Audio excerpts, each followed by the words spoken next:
When employers don't understand the proven science that underpins the assessment process, they can unintentionally shrink their candidate pools. And the people who do get hired often pay a heavy personal price. Keep listening to find out more. Support for this podcast comes from Eightfold AI. Eightfold AI's interviewer agent is transforming how organizations hire. Powered by Eightfold's Talent Intelligence Foundation, the AI interviewer is an autonomous and assistive agentic interviewer that thinks, adapts, and evaluates like your best recruiter, operating 24/7 across time zones and languages while assessing every candidate fairly and consistently. It works across the entire interview process, from initial screening to final assessment, enabling teams to make faster hiring decisions, deliver a seamless candidate experience, and complete interviews in under a business week so you can find your best fit talent. To find out more, just head over to eightfold.ai. That's eightfold.ai.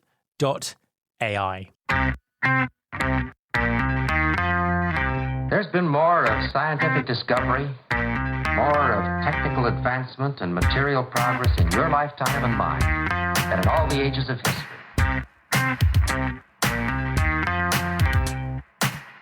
Hi there, welcome to episode 770 of Recruiting Future with me, Matt Alder. Hiring should be about finding the right person. But too often, the tools and methods organisations use actually work against them. Job postings that filter out candidates for a lack of skills that they could easily and quickly learn, competency checklists based on someone else's philosophy of what leadership looks like rather than what actually works inside their organisation, assessment tools that aren't scientifically validated or that screen for the average when the role needs something different entirely. The funnel narrows before employers even realise it. And when a poor fit does get through, the individual can spend months or even years struggling against expectations that were never clearly defined. So, how should organisations rethink the way they assess and select talent? My guest this week is Dr. Stephanie Puckett, founder of Synergy Mind Consulting. In our conversation, she draws on 20 years of organisational psychology experience to reveal where hiring processes quietly break down and the implications for both employers and employees when they do. Hi, Stephanie, and welcome to the podcast. Hi, Matt. Nice to be here. Thank you for the invite. Absolute pleasure to have you on the show. Please, could you introduce yourself and tell everyone what you do? Yeah, sure. So I'm a psychologist by trade, if you want, and worked as an organizational psychologist for it will be 20 years next year, which is a shocking number, but that's where I am. My doctoral thesis around management diagnostic in the field of organizational psychology, and started my career in a smaller consulting firm. That's basically what I did most of the time, smaller consulting firms. I worked in HR management in a large international company and had the pleasure to live and work in Germany, where I'm based, Switzerland and the US for some years. So was able to see a little bit around. And now I am owning my own business since 3 years, I think. I have been out on my own since around 5 years and help clients in the whole range of learning development up to talent acquisition. So I do a lot of leadership development or culture development, do some organizational development. That's the simple consulting work, of course, highly complex, but the classical consulting things. And I'm working with leaders through executive coaching or sometimes team development on projects. That's what I do. And then the big field of assessment, sometimes incorporated in development or coaching context, sometimes in the selection context, management audits or counseling clients, and how they could optimize their hiring or selection process with my focus on really working along assessments or diagnostic methodologies in the process. I am based in Germany, in Augsburg, which is right by Munich, married, 3 children, and guinea pigs. Yeah, and I think you've got a really interesting kind of lens that you look through things with from that because of all the work you do both on leadership and on hiring. Let's start with hiring. So what are the most common mistakes that you're seeing at the moment in terms of how employers are approaching hiring? It's actually been something that was much more striking a few years back, but it's still a topic I see. So all this talk around the war of talents, right? Understanding that we have a limited amount of qualified people, or so we think. And in some areas and business fields, it is still the case. And yet I see companies restricting their candidate pool unintentionally, right? Starting well before you start screening CVs and their job postings, etc. Focusing on smaller aspects like skills that a qualified person would be able to attain within a day or two, or let's say a week. And that already leads to a limitation of the candidates we even look at. Certainly overlooking some great people that would bring in different skills we might not even have thought about. So the restriction.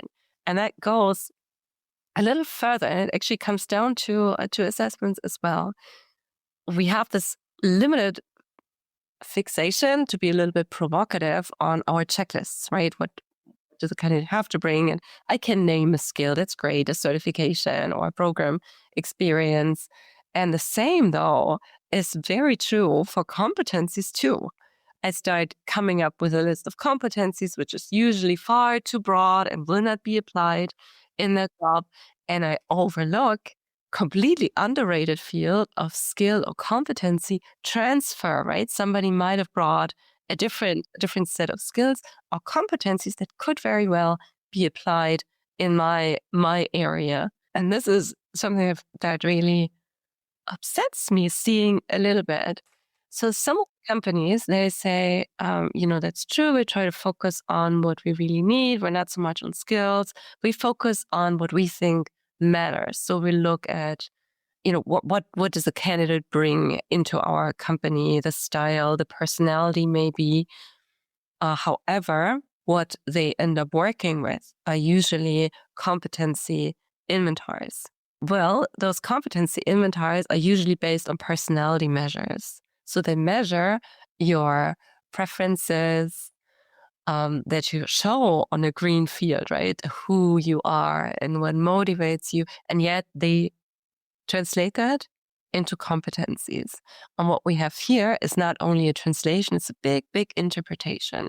So I had just last year a client that worked with a big consulting firm and used their so-called competency inventory, which was a personality test, but it wouldn't show the personality, it would show some competencies. And I thought that's really intriguing. So I had a closer look at it and looking for competencies around leadership. Those were not scientifically balanced requirements based we have on leadership. Those are more, let's call it philosophies around what leadership looks like. And I started questioning, well, is this how leadership is really practiced and effective within your company? Turned out, no, not at all. So they were selecting leaders based on, some big companies, some big firms, idea or philosophy of leadership, thinking they would find qualified candidates, and they simply followed somebody else's mindset and I wouldn't say hired the wrong people, right? But that's not the sole criteria they use, but we're misinformed when it comes down to the decision, right? If you have equally qualified candidates, who are you going to take? So that is something I feel like the intention is good, but partly we really focus on wrong aspects that narrow our scope far too much. Yeah, absolutely. And I think that sometimes it's even worse than that. People are using, really kind of extreme shortcuts, like this person hasn't worked in the same industry, or they work for the wrong company, or, not even getting into that level of detail. I think it's, it's something that really I constantly rant about on this podcast, because we have science that kind of explains it. And I think that sort of takes me on to the next question, really, which is, why do organizations struggle with assessing personality competencies, behavioral preferences? Why is it so difficult for them to do, and what sort of tends to go wrong? Yeah, I think there is maybe a lack of confidence in really looking at what personality is and how we can describe personality. That is the biggest reason, from what I hear, where people use so-called competency inventories, because they feel like, personality, that's only for a psychologist. I don't want to touch it. And that's actually untrue. I think we can, each of us has a good picture of what's extroversion and is something we need in the job, or we don't need, or what degree we need. Just going back to the basic data of a personality inventory, we get no interpretation. We just have the data, and then we can start the conversation around it. So one aspect that I see in that is something that gets me very upset, is that companies that try to do assessments don't always use scientifically validated tools. Yeah. That is really, that's for the trash, we would say in German. That doesn't qualify as a good assessment method at all, has zero validity. You might as well look at handwriting if you want. Yeah. Still practice. So that is the one aspect which I think people struggle with to understand. What kind of instrument do I really need to assess? And then once you have one, this is where I see actually a recent conversation I had with a practitioner who uses a really scientifically sound test to measure certain interpersonal styles. It's not exactly a personality questionnaire, but it's really a nice and good and telling assessment. And when I ask, well, this is interesting, it's great that you use it. How are you using it? Are you defining, a range of what's desired, what's not desired? Did you do competency mapping? Oh, no. We look at the range, right? We don't want extremely low and we don't want extremely high. So if we see that, we exclude the candidate. Everybody else passes that step of the assessment. And that, again, is somewhat tragic, because guess what? You might have a role where you need some extreme tendencies, and that might be helpful for you. So they end up using personality to screen for the average profile, which is interesting. Yeah. So that is another thing. Once you have a good instrument in place, how exactly do you use it? And this is, in my view, the point where talent acquisition can play such an important role. They have great oversight. They get so many CVs. They talk to people from so many different companies or sometimes industries. So they have a great base intuition, right? How different people are and different backgrounds and all that. And so they're confronted with candidates' expectations, for example, from their old jobs or descriptions, and they constantly do a mental check. Well, what's different in our company? And that knowledge, that is key. You're able, as a talent acquisition specialist, to precisely form words around, well, what is different in our company? What are we looking for? What makes people successful here? And what is it why people fail? Something you also see, right? Being part of a company. And then this is the base. From there on, we simply translate it into personality traits that might predict that very behavior that's different, that makes you successful, or that derails your career within this context. That would be the right thing. And those profiles, they can look wild. They can look far from the typical, I'm focusing a lot on leadership positions, obviously. They can differ far of the typical leadership profile we would be looking for. If you have good reasons for it, then that's exactly the kind of profile you should be looking for. And that becomes then very insightful to use those assessments. What are the consequences of kind of getting this wrong? So when the process doesn't assess fit properly, it doesn't really present a realistic a view of what the organization's like. What are the consequences, I suppose, both for organizations, but also for the individuals who get those jobs? That's a great question, especially bringing in the realistic job review. It's one of the, I believe, also very highly underrated aspects in the hiring process, which allows for self-selection. So if this isn't done, I haven't mentioned it in the beginning, but some of my work also involves psychological counseling and organizational context. So basically speaking to those that say, I think I've reached my limit. I think I'm, stressed beyond my capabilities to cope with. I need support. I need psychological support. And it's not rare that we end up reflecting, how did you start this job? How did you get in? What was your idea of how you would be successful or how you would fit in the culture, the team, that you met, etc. And that's where you see what can happen if a realistic job review was not given and you were selected based on wrong traits, for example, or wrong skills.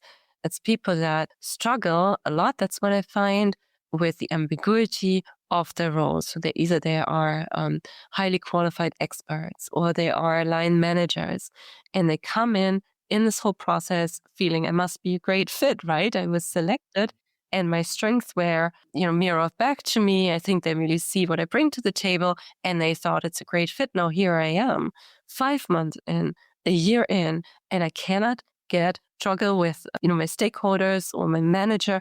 There's no clear expectations. I think I do the right thing. And every time I really try to get it done, there's something in the way. Why is this? And it occasionally happens that we really go back and say, well, what was that image you had when you started? And then things turned out very, very differently.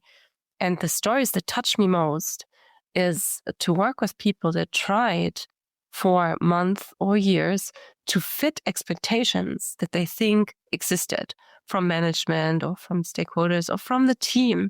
Sometimes still, yes, based on the impression they had when they decided to go for the job, trying hard, right, which is a tremendous strain and load on you because you constantly hunt expectations. You never seem to get it right because you're hunting the wrong expectations. So when we get down to the basic, we look around, but what are the challenges you're facing, the challenges the teams are facing, and what do you think would be a helpful trait, a helpful skill, a helpful approach, then all of a sudden we come up with completely different answers that take less energy because they're usually close to what I can do and would like to do.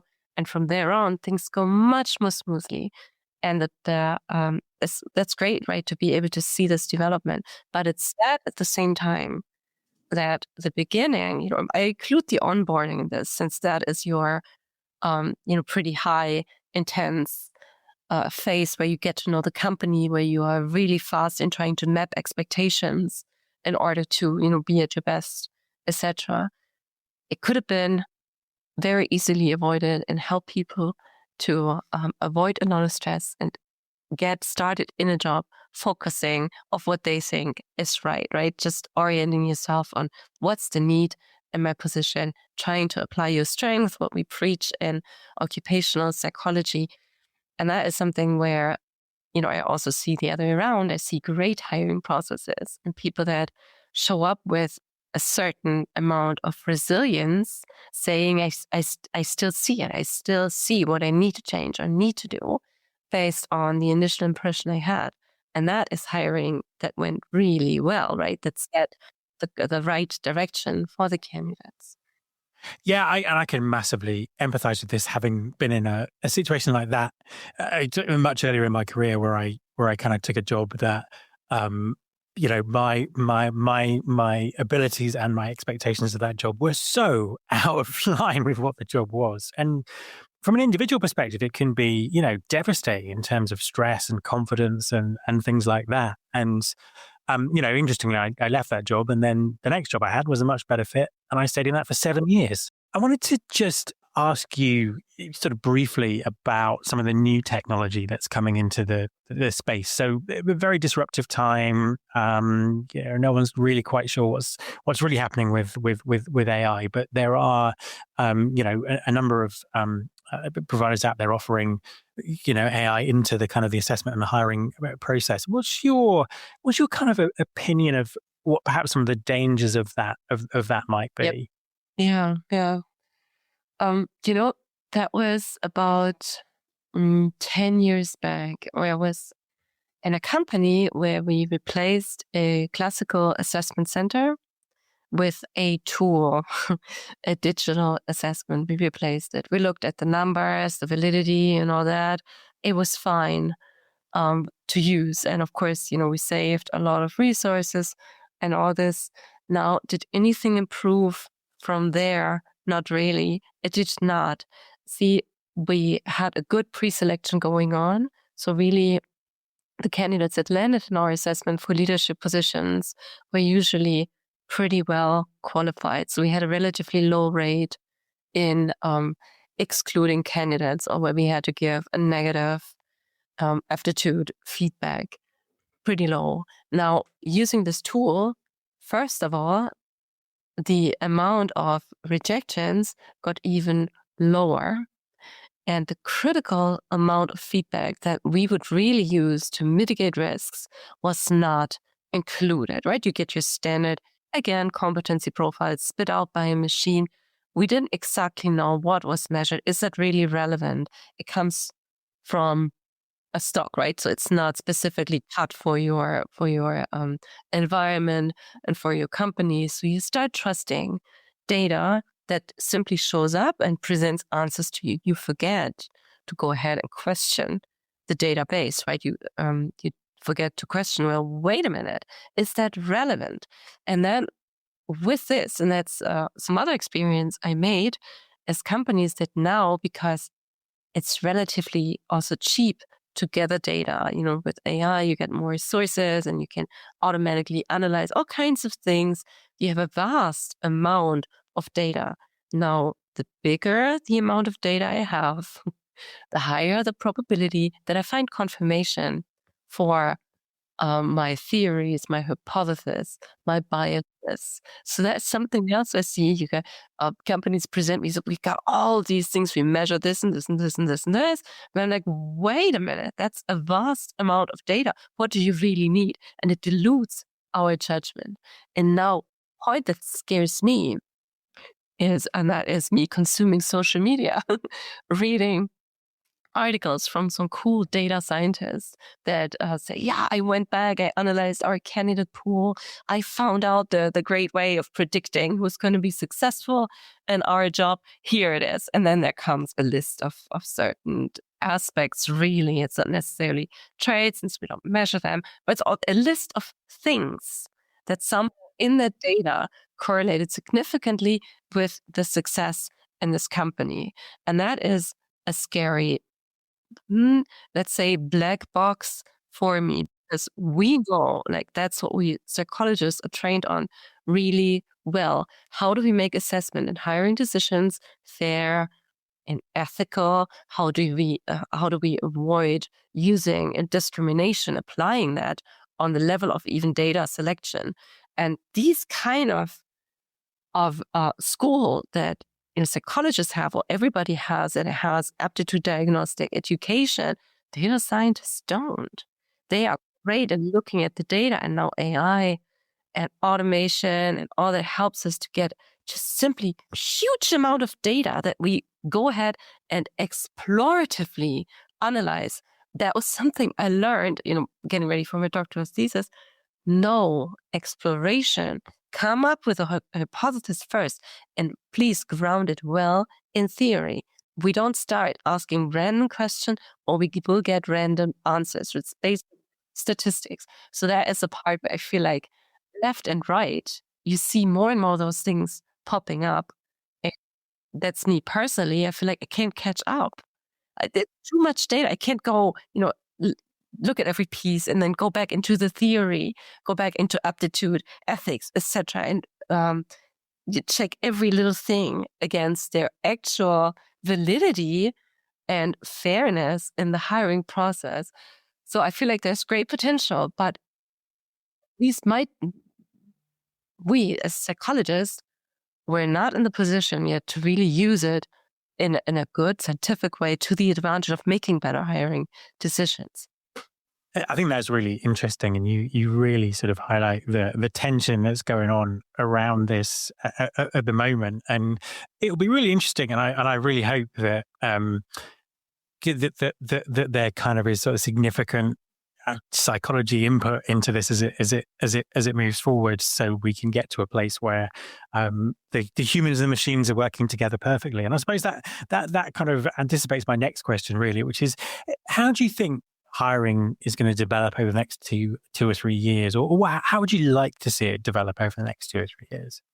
Yeah, that's it. Those two distinct questions, right? So going back to what you said, the machine and the human in hiring, we're taking decisions that have an immediate impact on humans, on the candidates apply for positions, on the team that the new person is going to join. Sometimes it's a leadership position, so the personal impact on people is even higher in our company. And all those aspects that qualify to me as human-based decision making. This is a decision you have to take with a lot of responsibility. Take a decision that changes somebody's working life or even beyond that. So I feel like that's a field where the human judgment and steering always has to beat the machine. I don't see this as mass automation business, right? Where we do, again, vast databases of candidates that we run through all kinds of filters that we don't even know what they filter for. And then we get some amount dropped out in the end. And we kind of feel, okay, if the machine says that's right for you, it'll be fine. That will be the exact wrong aspect, especially given the individuality, how different each company is. And assessing fit or defining fit. And then you have an existing environment where the person joins in. What's the fit within the team? Does that work? Does it work with our working style, our ways of working? The hiring manager, is that a good combination? And this, to me, that is a really good talent acquisition expert, right? That's close to the business, that knows what's important in this job. And I'm sure that we can take advantage of some AI, certainly. In the classic field of personality testing, aptitude testings, cognitive tests, etc., we already see the impact. Tests are being much shorter, right? Before you have to fill in a questionnaire, 240 questions. And thinking of a classic personality questionnaire, the new PER, it's 240 questions. You sit there for 40 minutes, you get a really good profile. And then you have AI-supported personality diagnostic, 7 minutes, where you rank some adjectives, really different experience. I don't think we're there yet in matching the good test diagnostic standards with AI supported, but we're really close.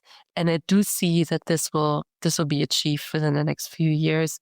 It's only going to take 5 minutes, maybe 3 minutes to fill in your personality assessment, and we get really good results. So that is something we can certainly then take advantage of. The costs will go down, availability is increased. So we'll have this. But that doesn't help us with the question we started our podcast with, right? Only because I can access the data more easily, it doesn't mean that I make better use of the data. I'm torn. I do see the advantages, but at least around the same amount, I do see some risks of we simply being swamped by data and by random correlations. 1,000,000% is going to be a really interesting period of evolution. Yeah. Stephanie, thank you so much for talking to me. Thank you. My thanks to Stephanie. You can follow this podcast on Apple Podcasts, on Spotify, or wherever you listen to your podcasts. You can search all the past episodes at recruitingfuture.com. On that site, you can also subscribe to our weekly newsletter, Recruiting Future Feast, and get the inside track on everything that's coming up on the show. Thanks very much for listening. I'll be back next time, and I hope you'll join me.